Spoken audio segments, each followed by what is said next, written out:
Hare Krishna, Krishna Krishna, Hare Hare, Hare Rama, Hare Rama, Rama Rama, Hare Hare,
Hare Krishna, Hare Krishna, Krishna Krishna, Hare Hare, Hare Rama, Hare Rama, Rama Rama, Hare Hare, Hare Krishna, Hare Krishna, Krishna Krishna,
Krishna Krishna Hare Hare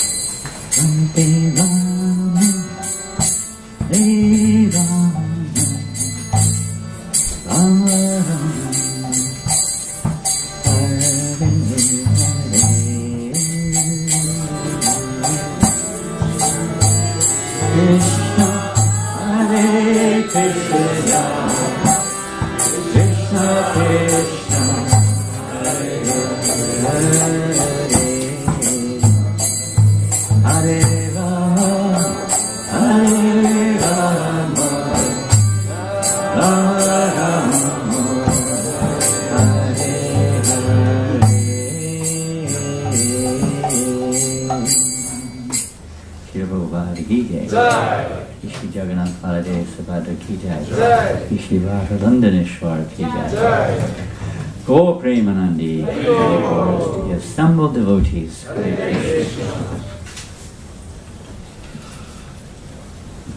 Namo Vishnu Padaya Krishna Prashtaya Bhutale, Srimate Bhaktivedanta Swamiti Namani, Namaste Saraswate Devi, Gauravani Kushaline, Nirvasesha Sanyavari Paschachadishatani. Om Ajnana Timirandasya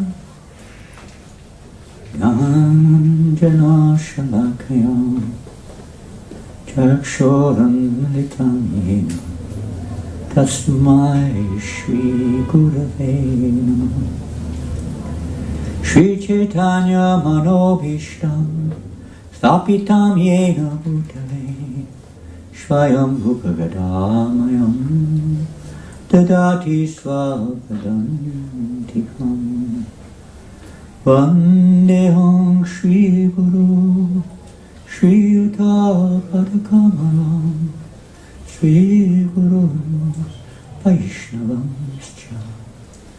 Shri Rupam Sagajatam Sahagana Raganatam Vitam Tam Sajivam Sadvetam Savadutam Padejana Sahitam Krishna Chaitanya Devam Shri Radha Krishna Padam Sahagana Lalita Shri Vishakam He Krishna Karuna Sindhu Dinabandho Jagatpate Gopesha Gopika Kanta Radha Kanta Namostate Tapta Kanchana Gaurangi Radhe Vrindavaneshwari Vrishabhanu Sukhe Pranamami Hare Vanchakalpoturubhyasya Kripa Sindhubhyevacha Patitanam Bhavanebhyo Vaishnavebhyo Namo Namah Jaya Sri Krishna Chaitanya Prabhu Nityananda Shri Advaita Gadadhar Srivasadi Gaura Bhaktivinoda Hare Krishna Krishna Krishna Hare Hare Hare Rama Rama Rama Hare Hare. Srila Prabhupada Ki Jai. Venturashram Bhagavad Gita Ki Jai. So it looks like you're reading from the 9th chapter. Is it on the board or on the screen or something? Is it, what, 27? Yeah. 9:27. You may have heard this verse before, you may not have done. It's quite a famous verse. And in the most confidential knowledge, it's chapter 9. The most confidential knowledge is hidden, sometimes it's said, right in the middle of the Bhagavad Gita. If you have something very confidential, you keep it very carefully, right? You don't usually walk around advertising it. I have £1 million worth diamond in my pocket. You're going to walk up and down Oxford Street with a sign like that? Probably no one will take you seriously. It might be a good idea actually if you do have one, because nobody will take you seriously, right? I think this guy's mad. You don't advertise maybe if you're wearing it and you've got some bodyguard next to you or something, or whatever. You don't generally advertise. Well, you do in certain circles, but not in general public. There's a lot of chance it may get stolen. So very carefully. In fact, you see, I don't know how many translations there are of the Bhagavad Gita into English, but there's a lot. Is that right? Probably a lot. But generally speaking, the most confidential knowledge is hidden, isn't it? They don't reveal it. They miss the point. Miss the whole point. I mean, many of you, probably if you're from Indian descent, I've read these things. Right? We approach Indian people on the street. I have read this. I am having this book. I know all of these things. I know all this. I know. But it's not as easy as that. Bhagavad Gita is not a book we should know. It's a revelation as well. And most people read, I don't know what they read, but they read some version of Bhagavad Gita. Hare Krishna. And in many cases what is their conclusion? I don't know what people's conclusion of the Bhagavad Gita is. Do the good things. Huh? Pardon? Do the good things. Do the good thing in life, whatever that is. According to you, the good thing's this, and according to me, the good thing's that. And they say in Christianity, we both read the Bible day and night, whereas thou read black and I read white. We see the same thing opposite sometimes. Haribonashne Kavasha Prabhu. I heard you were in London. I saw you. I was on Harinam. I saw a text message from you. I just didn't really get it together to reply. Anyway, I am here in London. So I think I am. How long are you staying? Tomorrow to Spain. Where to? Spain. Spain? You're not coming to France this time? After, yeah. It's just when you do this. Oh, good. Well, that's nice to hear. That'd be good. Great. Thank you. So, yeah, I mean, when we were young men, young ladies, we were in the ladies' body, we're going back to the late 60s, early 70s, we were reading Bhagavad Gita, not Prabhupada's, not this one, another version. I mean, Isha wood and this wood and that wood. In the forest, you get confused which is the right one. We're reading all kinds of versions. Mostly our conclusion was, it's all one. It's all one. Right, Marley? It's all one, right? It's all one, isn't it? Isn't that the conclusion of the Bhagavad Gita? It's all one. And you're God, I'm God, we're all God. And, you'll be able to show your universal form when you realize it too. It's all about the universal form, the cosmic manifestation, right? That's like the essence of, maybe not now, but in our era, that was like it. That really was the essence of the Bhagavad Gita, was this inconceivable manifestation of the cosmic energy all at once. Boom! Like it was like, most of you don't know, but it was like one of those, let's say, psychedelic things that people used to go through in those days. Anyway, different conclusions are there. The conclusion is to work hard. Just work hard for your country. Work hard selflessly, right? Selflessly, work hard. Work is God. Very work hard. What else? The conclusion. Any other conclusion? Pardon? Duty. Duty, yeah, duty in life. If you're a pious, religious person, it's your duty. Krishna is telling us the goal of life is to perform your duty. There are many verses. But that the essence, the goal, is like the goal of everything we do in life. There should be some goal behind it. I mean, talking to one devotee today, and he was saying he was working in the medical world, and one of his jobs was to confirm that somebody is dead. When people die, you're not a very, I could say, how you get into these jobs, but to confirm it. So he came to the conclusion: what's the point of all this? Not what he's doing, but the point of the life. They're dead. There's no life left. There's a dead body. Just a dead body. There's nothing but, whatever dead body's made of. Is that the point of life? Of course, pious people understand there's a soul, and the soul carries on. And as we've already heard, some people would say that the purpose is to behave piously, dutifully, religiously, so you go to heaven. Or maybe you get liberation. Huh?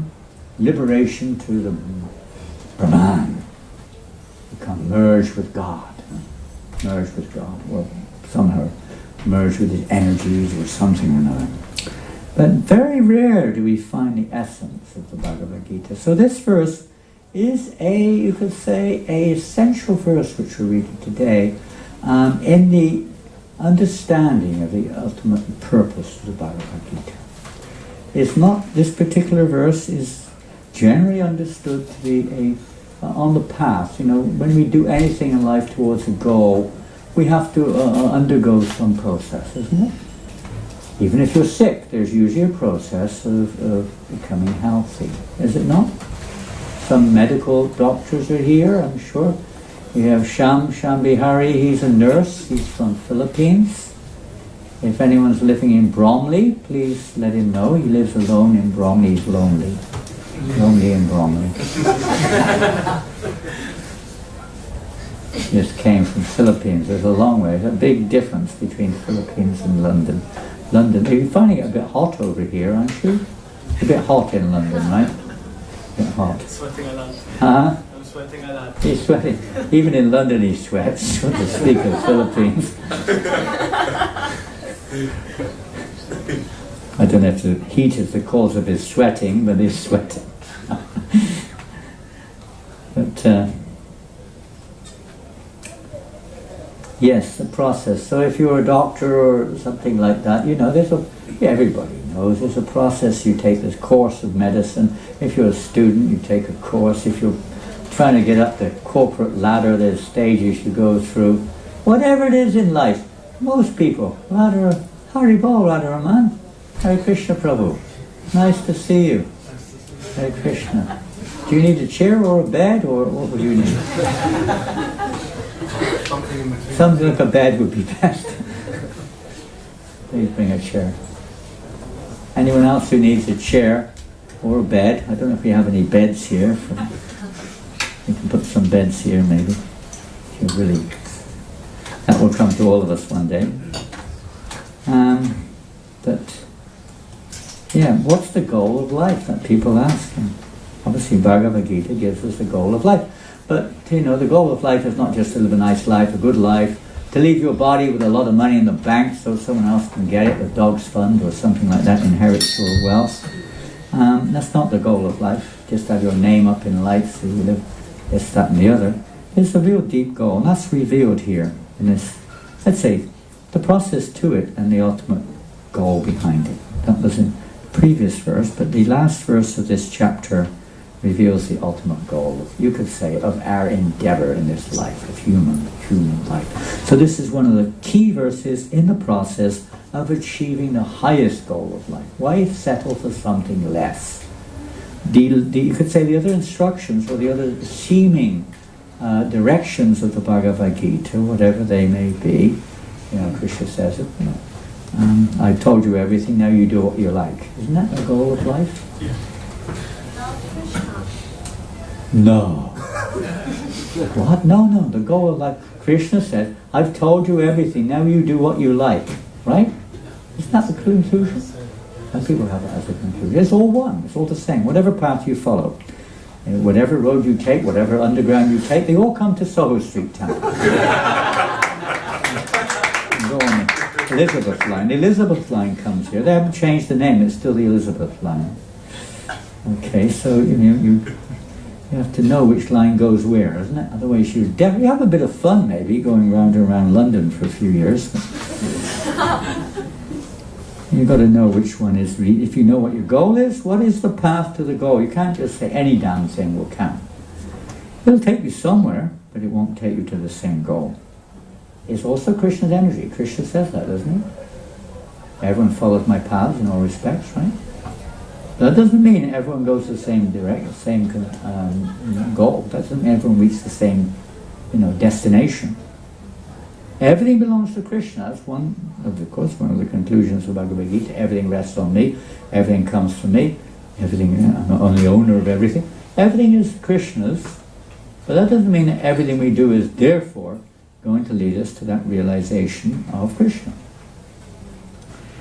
We have to know what is the process, because it's a revelation. We see earlier in the Bhagavad Gita, Krishna says one who follows his path of knowledge achieves that knowledge in due course of time. That means they realize it. It's not just a question of knowing it. What is the use of knowledge if you don't use it? Is there much use? So whatever you're... Okay, we'll take Sham as an example. You're a nurse. So if you have knowledge of nursing, what's the use of it if you don't use it? We were on the street this afternoon. One lady fainted or something. I don't know what happened to her. Right in front of us. I mean, ecstasy or what was it? I don't know. But she fainted on the footpath, one lady walking along the road. You see that? And who was that? Was it Pitambar who was looking after her? Where's Pitambar? Is he here? Oh, there he is. So immediately, Pitambar was also a nurse. He immediately went into action, and I don't know, was she okay? She was. She recovered okay. But he was immediately, you know, because it's his profession. You don't just walk by something. Good riddance, one less to look after. You have to use your knowledge. If you don't, you can get in big trouble. Right? You're meant to use it, you can get in trouble. You're supposed to use knowledge, but you're supposed to use it the proper way. Proper way. So knowledge is given in Bhagavad Gita. So many different aspects of different yogas and different duties and paths are given there. But there's a conclusion behind it all. There's an objective goal behind it. So this 9th chapter reveals that goal. Let's read the verse together. Yat karoshi yadashnashi Yat jahoshi dadasi yat Yat tapasyasi konteya Tat karushva madarpanam Yat karoshi yadashnashi Yat jahoshi dadasi yat Yat tapasyasi konteya Tat karushva madarpanam. Very famous verse, we don't need to... Anyone else like to chant it? Yat karoshi yadashnasi Yat karoshi yadashnasi Yat jahoshi dadasi yat Yat jahoshi dadasi yat Yat tapasyasi konteya Yat tapasyasi konteya Tat karushva madarpanam Tat karushva madarpanam Yat karoshi yadashnasi Yat karoshi yadashnasi Yat jahoshi dadasi yat Yat tapasyasi konteya Tat karushva madarpanam. Ladies. Yat karoshi yadasnashi Yat karoshi yadashnasi Yat jahoshi dadasi yat Yat tapasyasi konteya Tat karushva madarpanam. Any other lady? One more. Yat karoshi yadashnasi Yat jahoshi dadasi yat Yat tapasyasi konteya Tat karushva madarpanam. We got word for word. Yat, whatever. Karoshi, you do. Yat, whatever. Ashnasi, you eat. Yat, whatever. Jahoshi, you offer. Dadasi, you give away. Yat, whatever. Yat, whatever. Tapasyasi, austerities you perform. This is on the board also? Yes. Konteya, O son of Kunti. Tat, that. Kurushva, do. Mat, unto me. Arpanam, as an offering. Translation and purport by Srila Prabhupada. Whatever you do... No, I'll just read it. I'm just... Time to digest. Whatever you eat. whatever you offer or give away, and whatever austerities you perform, do that, O son of Kunti. A nice verse, huh? Is that the end of the verse? No. Just finish off. Just do it. Just do it, right? Just do it. You could quote that and have to leave it at that, right? Just do it. Justified, Bhagavad Gita. You've got to complete the course. Complete the course, otherwise you're not going to get the result. As what? Oh, well done, you all know the verse. Fantastic. As an offering unto me, not me, unto Krishna. me, I'm Krishna.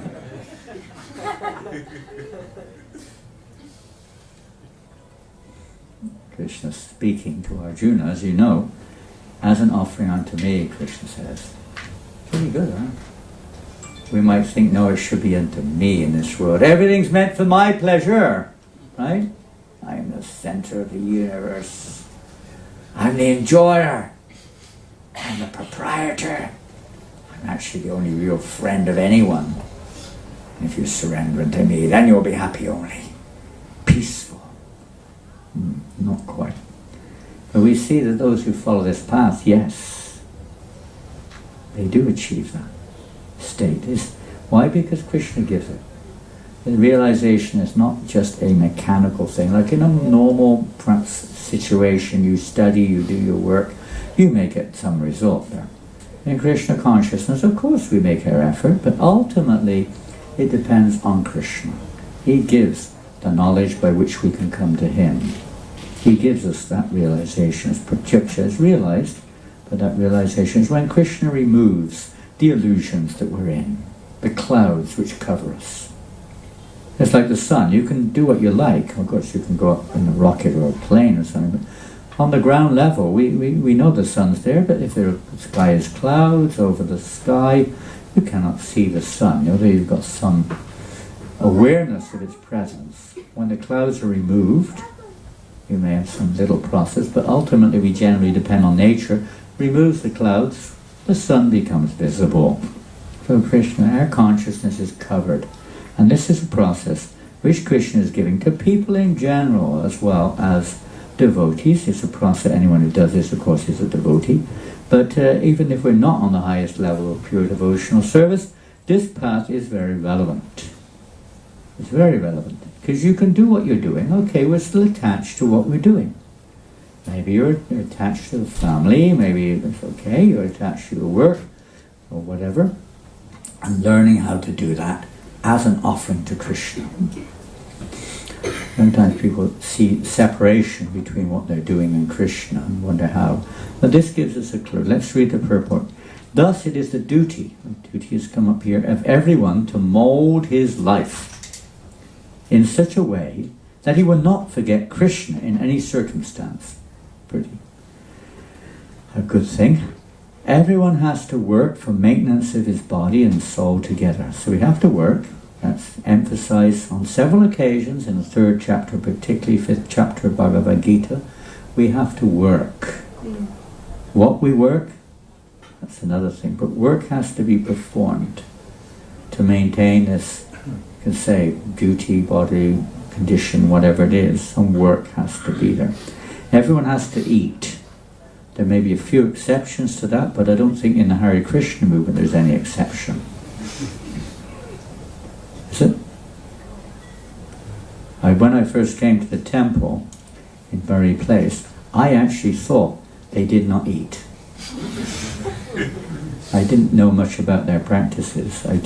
All I had was a Back to Godhead magazine and tons of other books related to, Bhagavad Gita, Mahabharata, this one, that one, but not in the mood of bhakti or devotion. So I didn't really know what the devotees were up to. I thought they probably don't eat anything. And I wanted to go to the toilet, so I thought they probably don't have toilets. If they don't eat, maybe they don't even drink. I don't know what they do. I was dreaming, something like that, yogis or something. But as soon as I arrived, I soon discovered they eat. Like nobody on earth eats. Practically. I'd never seen anyone eat like the Hare Krishnas ate, that's for sure, in my life. As soon as I arrived, I mean, there was Mandakini at the door. Some of you know Mandakini from France. And she welcomed me into the temple in Bury Place. This was the end of summer 1971. And she welcomed me down. I don't know where it was or what was going on. Never seen a devotee in my life. And welcomed me down the stairs. If any of you were around in those days, I don't know if you were, but the prasadam room. Oh, she said, you come just at the right time. It's prasadam time. I never knew what she was talking about. Prasadam. Sometimes devotees assume that other people know what they're talking about. We're going on Sankirtan as if everybody knows what that means. Many times we talk and people don't have a clue what we're talking. Probably you don't have a clue what I'm talking about now even. But prasadam, I mean, how many people in the world know what prasadam means? More than they did, but not many. So I went down for whatever prasadam was, and there they were in this little room, about 6, maybe 15% the size or 20% the size of this room, and all these devotees cramped in there with these plates in front of them, plate, pretty big things, with a mountain of rice on the plate, like Govardhan Hill, big mountain, and there is this devotee, his name was Sananda Kumar, and probably none of you ever know him, he's such a beautiful, blissful person, was serving the prasadam. And as they came in, the plate just drifted from his hands towards me like this, and I was holding this massive plate full of rice. Then he gave me a bowl of 1 liter bowl of dal. They had these metal 1 liter bowls like this, full of dal to the brim, and then whap, at least 6 chapatis bop on top of the rice. That was the first course, first round. Couldn't believe it. I've never eaten so much in my life up to then. So yeah, they eat.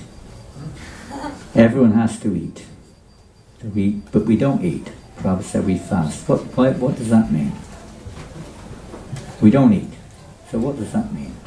It says here we do, but we don't. What does it mean? There's no reaction. We honor prasadam. We honor prasadam. So what's prasadam? Mercy. That, just like Krishna says in this verse, you do it as an offering unto me. We honor. We offer all. We only eat prasadam. Is that right?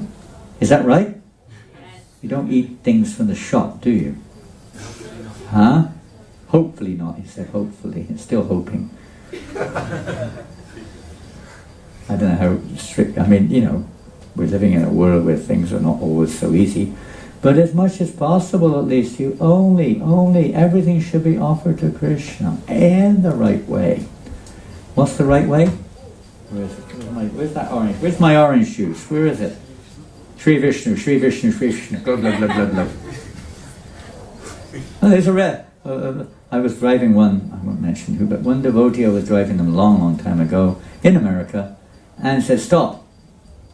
I said, what for? I said, I want a pizza. There's a shop over there, go and find me a vegetarian pizza. Never did thought about doing that before. But anyway, sometimes we, forget. We forget, what is best for Krishna. Sometimes, depending on your situation, these things are there. Didn't devotees, sometime I remember seeing one devotee. I said, what are you doing, Prabhu? He said, I'm offering the supermarket to Krishna. Everything there becomes prasadam. Well, I'm not sure if everything in the supermarket is offerable, but only that which is offerable I'm offering. Anyway, sideline. But everyone has to eat something to live. Therefore he should accept the remnants of foodstuffs offered to Krishna. It's nice, huh? Really nice, no matter who we are. The remnants of food offered to Krishna are not just spiritually purifying, which is the essential feature, as they're offered with love and devotion, as the previous verse emphasized. But they're very tasty. Have you ever noticed people saying how tasty this is? Ever heard that? They can't, they haven't. You get a cookbook. You have a cookbook, huh? You sell them a cookbook. And they say, I tried that recipe, something's missing. It's not quite the same as what I tasted at the temple. You've left something out, haven't you, in the recipe? Not really. They just don't realize that there's another major ingredient, prasadam. It's not just cooking vegetarian or vegan, no food. It's what? The offering. Is it just stick it on the altar, eat quick because I'm hungry? Blah, blah, blah, blah, blah, blah.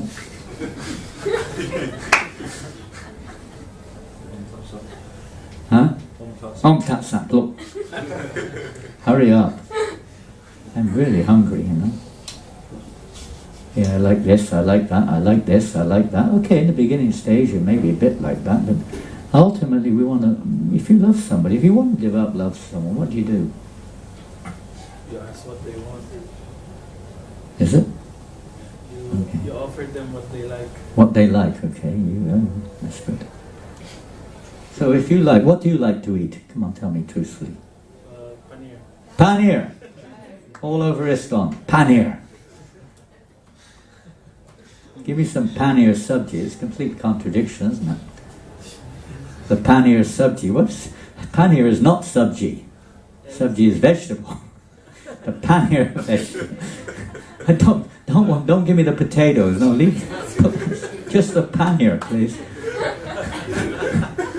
And if you're last in line, you only got potatoes in the pot.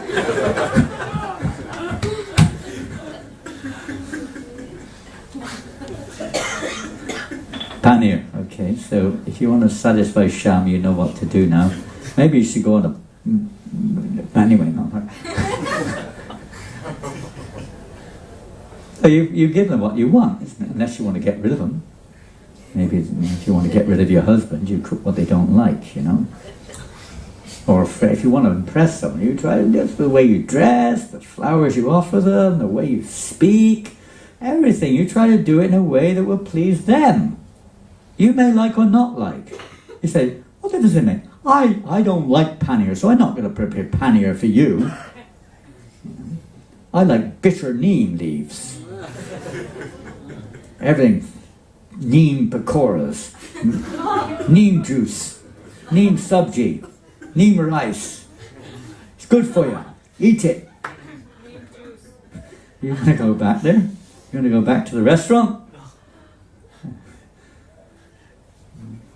You're trying to please someone. So Krishna is a person. He's not just a statue that you offer anything under the sun to.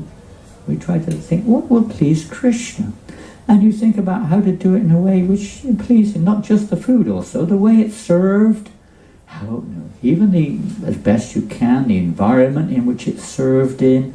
Everything as nicely as possible.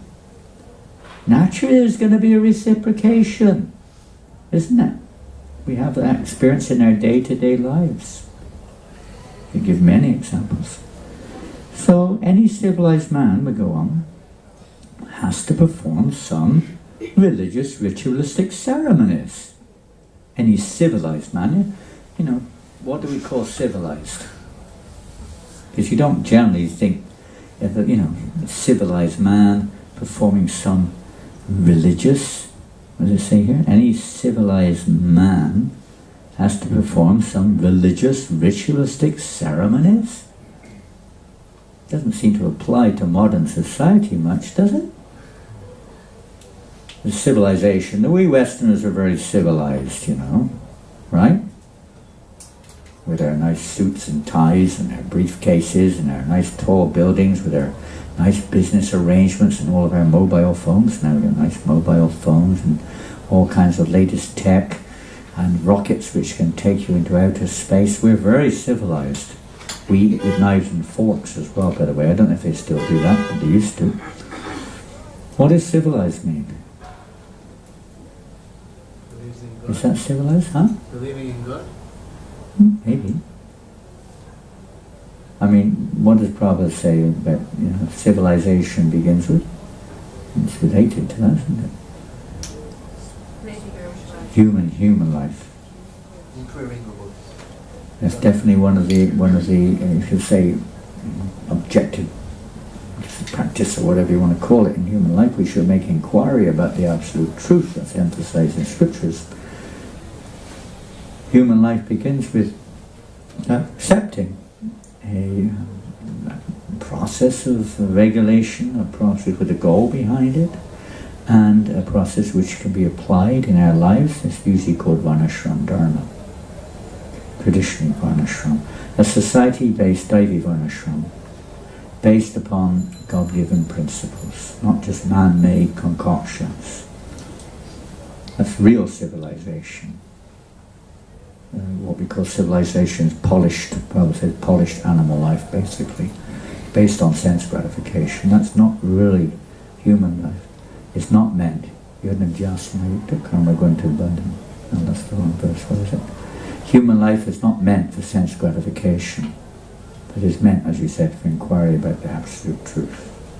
It should be the goal of our work, to find out, otherwise animals are doing the same thing. They don't have suits, ties, cars, planes, knives and forks, but they're doing the same thing. Basically speaking, human life is very special.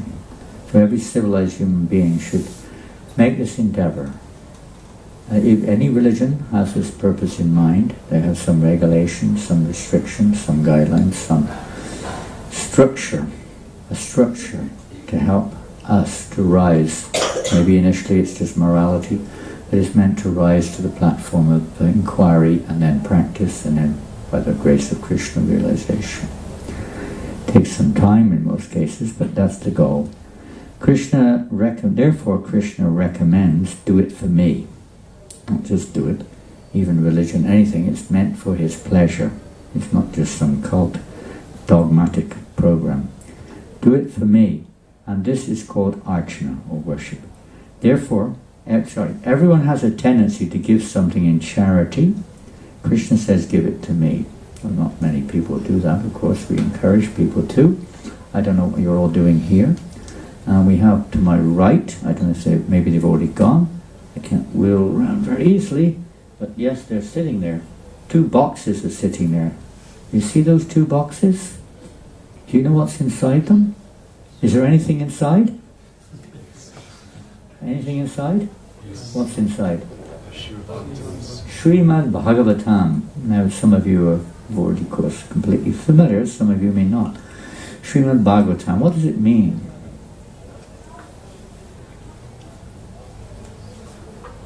Srimad Bhagavatam. You could answer in many ways, literally or describing what it's about, whatever. What do you think, Sandy?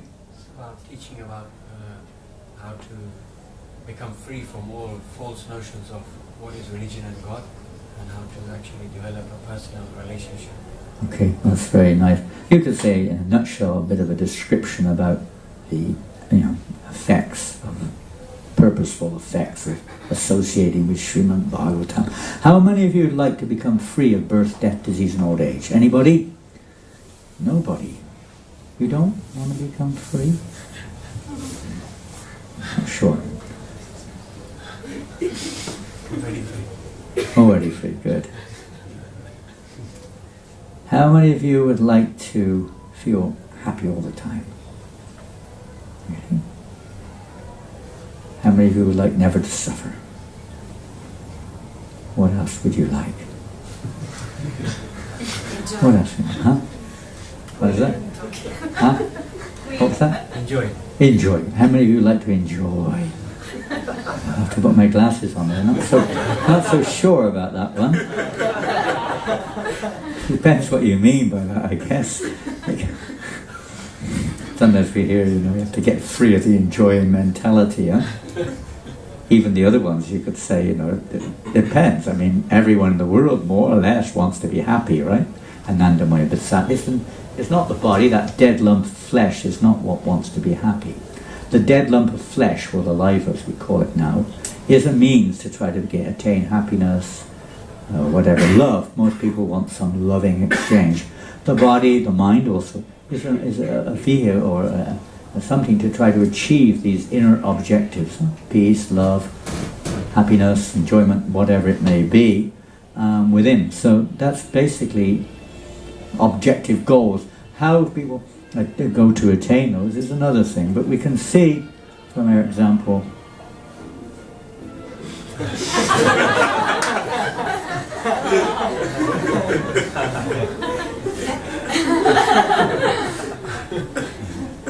feeling like I'm in heaven now or something. Blissful. The people storming into London to try to enjoy their senses, right? Try to get happy. You have to pay for it. It costs a lot of money, I think. And, you lose it all eventually. So it's not a very intelligent path to take, really. But due to ignorance, people don't know what to do, how to achieve it. So Srimad Bhagavatam gives us the real essence of this. It's not just another book, another philosophy. It's not. Srimad Bhagavatam is the absolute truth in full. Available. You can associate with this, even in our conditioned state. Isn't it amazing how when we hear about religion and dogmas and rituals and this and that, and many people in society kind of knowingly or unknowingly accept all of that, although they disagree about their particular style of practice. But Srimad Bhagavatam is the ultimate. It starts off Srimad Bhagavatam right in the beginning. Say something about the very beginning of Srimad Bhagavatam.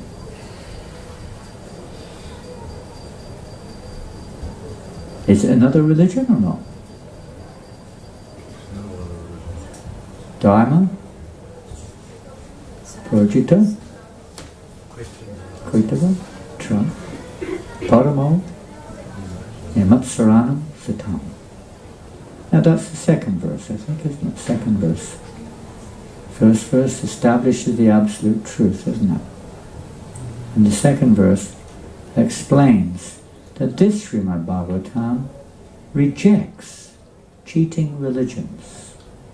It rejects anything which is, let's say, doesn't come to the right conclusion. Cheating religions which indicate the goal of life is material, or even liberation.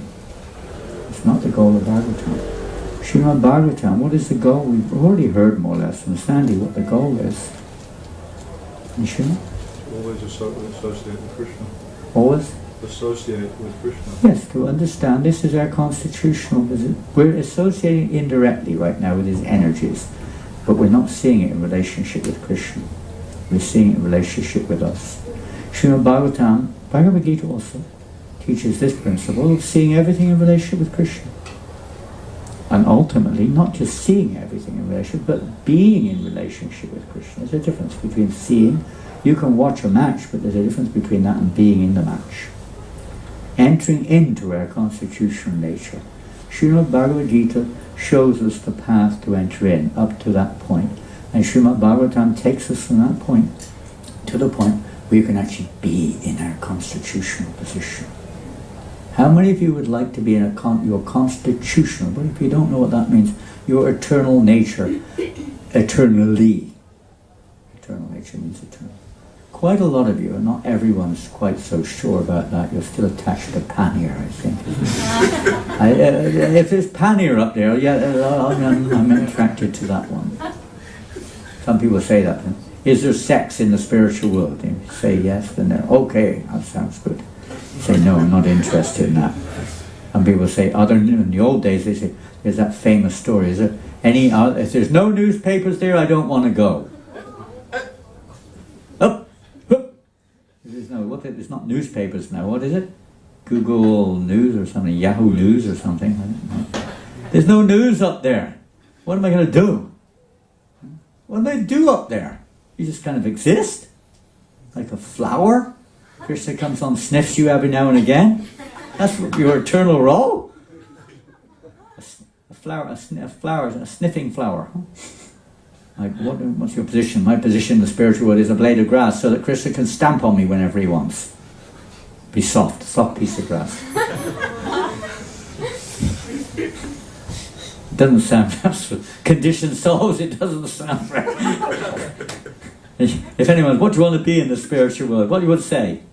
Coward boy. A coward. There we go. You want a coward boy? Coward or a coward boy? A coward boy.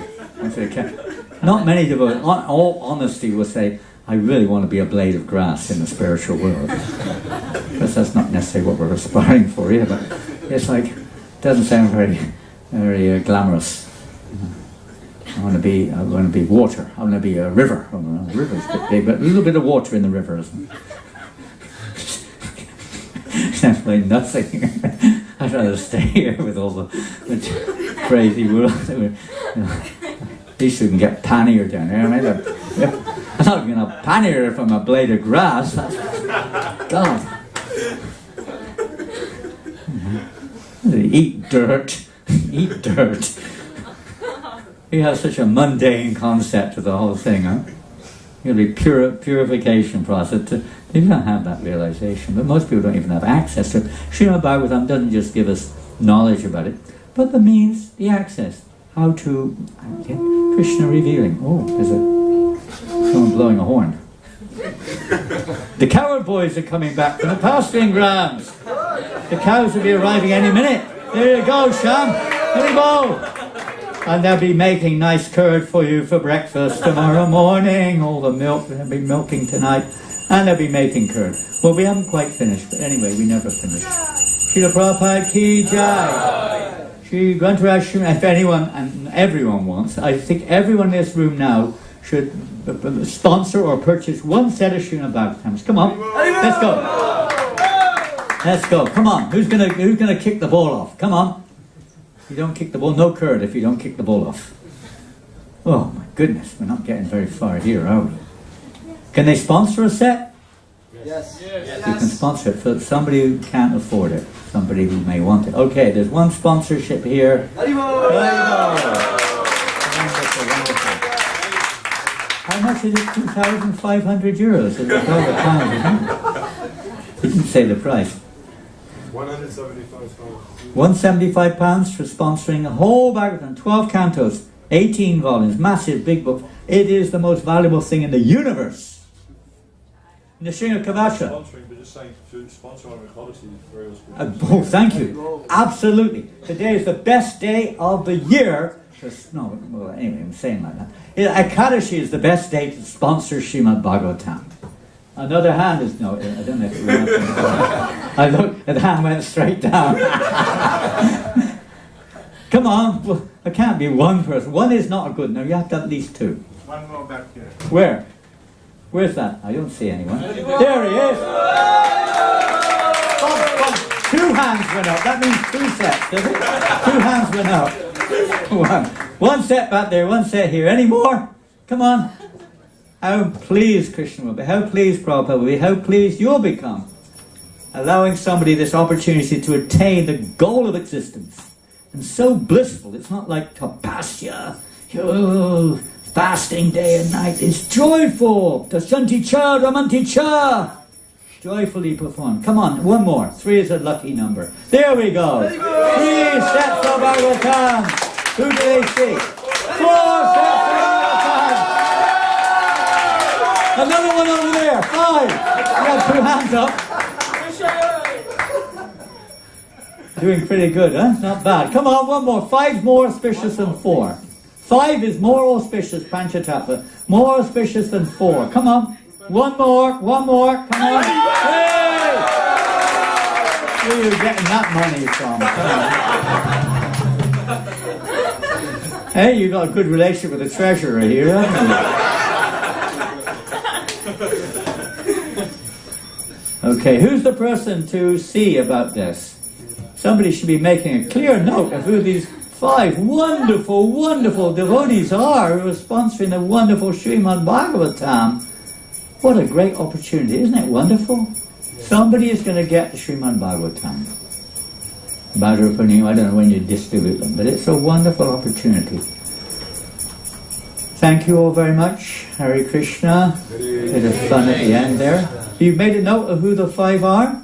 Okay, you better stand at the door, don't let them go. Both doors. Okay, Archie time, someone lead Archie. I've got to run away, I've got to zoom back, I've got to 8 o'clock I'm going to be back for one of these things online, you know. I think I'm not living here. I've been exiled. We're living in Tooting Bec. Hare Krishna. Srila Prabhupada ki jai. Hare Bol.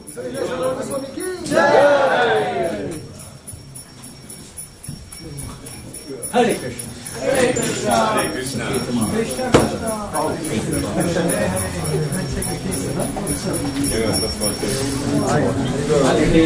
New Mayapur, we don't have no electricity. Oh, brilliant news on this day on the Kadashi. The electricity is now on in New Mayapur. They just fixed it today, but don't worry, the water's gone off. At least on half the property. One comes on, the other one goes off. No, it'll be on.